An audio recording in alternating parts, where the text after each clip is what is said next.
Guys, the blithe bird Vishnu Kushwaha आपका स्वागत करता है। तो जैसा कि पिछले वीडियो में मैंने आपको व्यू दिखाया था मेरे जस्ट सामने का, जहाँ पे मैं रुका हुआ हूँ। तो बहुत से लोगों ने गेस भी किया होगा और कमेंट किया होगा कि कौन सा सिटी है। कुछ लोगों को तो आइडिया नहीं लगा होगा कि कौन सा सिटी है क्या नहीं है। तो ये व्यू अगेन आपके सामने है और मैं बताना चाहूँगा इस जगह का नाम है सपनों की नगरी मुंबई। ठीक है, तो इसी जगह पे मेरा पोस्टिंग हुआ है और यहाँ पर जैसे अपन सभी को पता है कि मुंबई काफ़ी महंगा शहर है। यहाँ पर रुकना रहना सबसे ज़्यादा चैलेंजिंग है। और भी मुंबई से रिलेटेड जो इन्फॉर्मेशन मेरे को लगेगी वो मैं आपको शेयर करूँगा इस चैनल पर। तो देखो, सबसे पहले मैं आपको एक बात बताना चाहूँगा। अभी रिसेंटली एक रिपोर्ट आई है जिसमें मुंबई को इंडिया का सबसे रहने के हिसाब से सबसे एक्सपेंसिव सिटी बताया गया है। मुंबई, उसके बाद दिल्ली, फिर हैदराबाद। ये 3 सिटी है जो रहने के लिए सबसे ज़्यादा महंगी है। खाने पीने का अलग बात हो गई, वो तो महंगा है क्या नहीं, इतना महंगा तो नहीं रहता है, लेकिन रहने के हिसाब से मुंबई सबसे ज़्यादा एक्सपेंसिव सिटी है पूरे इंडिया में। ठीक है, मैं अपनी जॉब के बारे में भी आपको जानकारी देना चाहूँगा। मेरा जॉब यहाँ पर मेरे वैसे तो 3 एग्ज़ाम क्वालिफाइड है, लेकिन मेरा जो पहला ज्वाइनिंग है वो मैंने यहीं लिया है। मेरा जो पोस्ट है वो पोस्टल असिस्टेंट का है, मिनिस्ट्री ऑफ कम्युनिकेशन में, सेंट्रल गवर्नमेंट में। ठीक है, तो मेरा यहाँ पे क्या है, अलग अलग डिवीज़न होते हैं। जैसे पोस्टल डिपार्टमेंट के 4 डिवीज़न है यहाँ पे। एक तो नॉर्थ डिवीज़न है, एक वेस्ट डिवीज़न है और एक साउथ डिवीज़न है। ऐसे करके डिवीज़न बने हुए हैं। तो मेरे को साउथ डिवीज़न मिला हुआ है और जो अपन मेन मुंबई बोलते हैं वो एक्चुअली साउथ डिवीज़न ही है। तो सबसे महंगा जो रहना है वो यहीं पर है। और जैसे आप कभी घूमने आओ, जितने भी टूरिस्ट प्लेसेस हैं वो सारे इधर ही हैं। ठीक है, तो कभी आप मुंबई आओगे तो कैसे रहना है, कैसे क्या है, क्या मैनेज करना है, वो सारी चीज़ें मैं आपको बताऊंगा। और जैसे कोई परमानेंट जॉब लग के भी यहाँ आता है तो उसके लिए भी मैं यहाँ पर इन्फॉर्मेशन डालूंगा। उससे रिलेटेड आपको जानकारी मिलेगी कि यहाँ पर रहते कैसे हैं और खाना कितना महंगा है क्या नहीं है। आपको सरप्राइज़ भी होगा कि ऐसा कैसे हो सकता है, लेकिन ये रियलिटी है जो सपनों की नगरी है ना उसकी। तो बताता हूँ मैं आपको कुछ जानकारी भाई रहने का कैसा क्या है।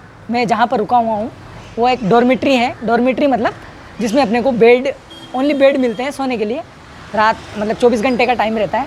24 घंटे के लिए आप स्टे कर सकते हो, उसके बाद आप चेकआउट कर सकते हो। ठीक है, तो मैं आपको होटल से बाहर लेके आ गया हूँ।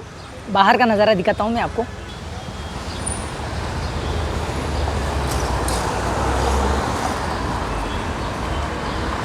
एक्चुअली इस सर्कल का नाम है स्वामी दयानंद सर्कल। और ये किस जगह पे है, रहने की क्या व्यवस्था है, इसके बारे में आपको जानकारी दूंगा। ठीक है, इलाका देख लीजिए आप। थोड़ी साफ़ सफाई तो है वैसे मुंबई में, इतना गंदा तो नहीं है, मतलब ज़्यादा ही है। तो देखो, मुंबई में जितने भी टूरिस्ट प्लेसेस हैं ना वो सारे साउथ डिवीज़न में आते हैं, जहाँ पर मेरा पोस्टिंग है। और मैं बताऊँगा आपको मेरा एग्जैक्ट पोस्टिंग कहाँ पर है और कौन से स्टेशन पे लोकल स्टेशन पर आपको रुकना पड़ेगा जब जाके आप घूमने के लिए सबसे नियरेस्ट रहेंगे, वो बताऊंगा मैं आपको। तो इधर ताज होटल वगैरह आपको घूमने के लिए, ताज होटल, मरीन ड्राइव, ये सब घूमने के लिए आपको एक तो मरीन लोकल स्टेशन भी है और छत्रपति शिवाजी महाराज जो टर्मिनस है ना, वहाँ से ये जो मेरा ज्वाइनिंग का जो है वो पास में पड़ता है। और घूमने की जो सारी चीज़ें हैं ना, ताज होटल वगैरह, वो सब पास पड़ता है। एक्चुअली छत्रपति शिवाजी महाराज टर्मिनस है, उसको CSMT भी बोलते हैं शॉर्ट में। तो जब आप छत्रपति महाराज जो टर्मिनस है वहाँ पर रुकोगे तो उसके आसपास आपको रहने की जो व्यवस्था चाहिए वो देखो, महंगे भी हैं यहाँ पर और कुछ सस्ते भी हैं। मैं एक इकोनॉमिकल जो ये होटल है उसमें रुका हुआ हूँ, तो उसके बारे में मैं आपको कुछ बताऊँगा यहाँ पर।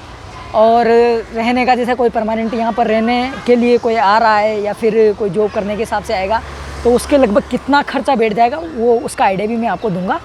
और किस जगह पे मिल सकता है क्या नहीं है, वो सारी चीज़ें मैं आपको अभी इस वीडियो में बताऊंगा। ठीक है, तो देखो, छत्रपति शिवाजी महाराज जो टर्मिनस है उससे अपन बाहर निकलेंगे तो यहाँ पर एक जनरल पोस्ट ऑफिस आता है, उसके जस्ट सामने से एक रास्ता जाता है। तो उधर से 10 मिनट के वॉकिंग डिस्टेंस पर यहाँ पर एक नेशनल हिंदू होटल है। तो उस जगह पे मैं रुका हुआ हूँ। काफ़ी अच्छा है, इकोनॉमिकल भी है, साफ़ सफाई भी है, पीने का पानी वगैरह सारी चीज़ें देते हैं। तो उस होटल को मैं आपको विज़िट करवाता हूँ सबसे पहले, देखिए क्या व्यवस्था है क्या नहीं है, ठीक है। और एक इम्पोर्टेंट बात, इस होटल का जो लोकेशन का जो लिंक है, कभी आप आओ घूमने या फिर रुकने के हिसाब से, तो आपको रहने के लिए सर्च नहीं करना पड़ेगा। मैं आपको जो लिंक है इसकी लोकेशन का वो अपने जो डिस्क्रिप्शन है उसमें डाल दूँगा, ठीक है। अब होटल देखते हैं, अपन चलते हैं, ठीक है। आप जैसे ही CSMT से बाहर निकल के GPO साइड से बाहर निकल के CSMT के GPO साइड वाले रास्ते से बाहर निकल के सीधा आएंगे तो आपको ये बिल्डिंग दिखेगी जो सामने दिख रही है, ठीक है। और इसकी तरफ जब आप चलोगे तो यहाँ पर एक आता है स्वामी दयानंद सर्कल। ये स्वामी दयानंद सर्कल है और इसी के जस्ट पास में ये एक होटल है जिसका नाम है द नेशनल हिंदू होटल। इसी जगह पे मैं रुका हुआ हूँ, इसके बारे में मैं आपको बताता हूँ। दूर से देखने पर आपको ये ऐसा दिखेगा, वो सिक्योरिटी गार्ड बैठा हुआ है यहाँ पे और ये बसें चल रही है, ठीक है। तो मैं बताता हूँ आपको, इसका जो बोर्ड है, साइन बोर्ड, ये है नेशनल हिंदू होटल, ठीक है। एड्रेस भी आपको इसमें दिख जाएगा। ये एंट्री गेट है, यहाँ से अपन एंट्री लेते हैं, ये सीढ़ियाँ चढ़ते हैं, ठीक है। और इनके जो कॉन्टेक्ट नंबर है वो भी मैं आपको शेयर कर दूँगा डिस्क्रिप्शन में।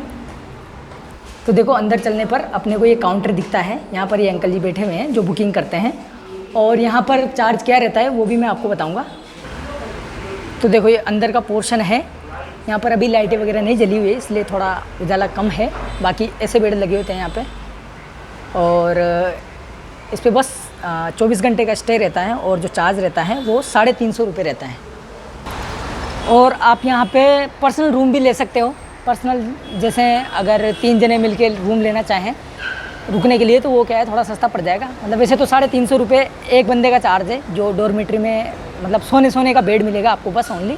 और जो आपका बैग वगैरह है उसको आप लॉक करके यहाँ पे रह सकते हो। और जैसे 3 बंदे मिलके आप 950 रुपये में ऐसे कुछ कॉस्ट बैठ रहा है, या फिर 1000 रुपये मान लो आप, 1000 रुपये में 3 जनों के लिए एक रूम मिल जाएगा आराम से। तो उसमें 3 जने आराम से रह सकते हैं, ठीक है। तो इतना महंगा भी नहीं है, 350 रुपये एक रात के इतने ज़्यादा नहीं है, क्योंकि मुंबई में 500 रुपये 600 रुपये नॉर्मल है यहाँ पे रुकने के लिए। और उसमें भी बस आपको ओनली एक बेड मिलेगा। और जैसे आपको पर्टिकुलर रहना है यहाँ पे तो कितना चार्ज रहता है क्या नहीं रहता वो मैं आपको बताऊँगा। ये मेरे पीछे आपको बालकनी दिख रही होगी और ये रूम है इधर साइड में जहाँ पे मैं रुका हुआ हूँ, वो दिखाता हूँ मैं आपको।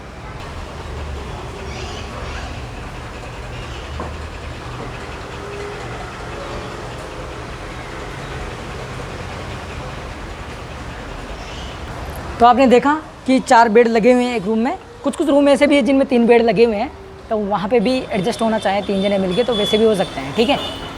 तो देखो 1-2 दिन रुकने के लिए घूमने आओ तो उस हिसाब से इतना महंगा नहीं है रहना इस होटल में तो पर्टिकुलर, क्योंकि इसमें व्यवस्था मेरे को थोड़ी सही लगी रहने का। मतलब थोड़ा क्लीनलीनेस भी है और पानी की व्यवस्था भी ये लोग कर देते हैं।